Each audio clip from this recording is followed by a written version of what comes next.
Satu buku membahas 12 filsuf, tapi kok cuma setipis ini? Itu juga yang aku pikirin waktu pertama kali aku beli buku ini.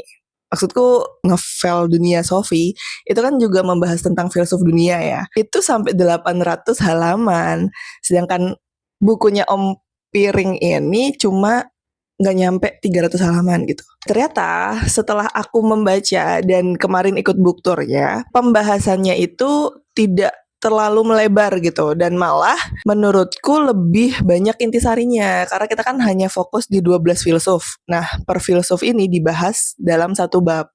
Nah, di bab itu akan membahas pikiran-pikiran yang paling kontroversial atau paling terkenal dari tokoh tersebut. Nah, kemudian pengembangannya itu adalah melalui diskusi, pertanyaan, dan juga perdebatan yang dilontarkan oleh para juri. Nah, makanya kemarin aku bilang ini bukunya cocok banget buat yang belum mengerti sama sekali tentang filsafat, karena pertanyaan-pertanyaan yang dilontarkan oleh para juri itu adalah pertanyaan-pertanyaan dekat dengan kita, dekat dengan realita.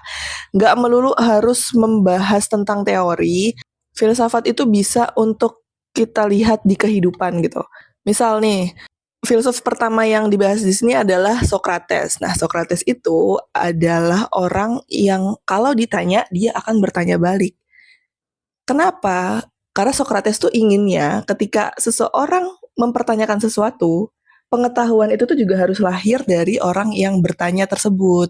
Nah, itu di dalam buku ini disangkut pautkan dengan sistem pendidikan kita saat ini, bahwa kita itu masih disuapi terus gitu dari guru, dari orang tua, dan kita tidak terbiasa untuk bertanya kembali. Kita hanya terbiasa untuk diarahkan satu arah gitu.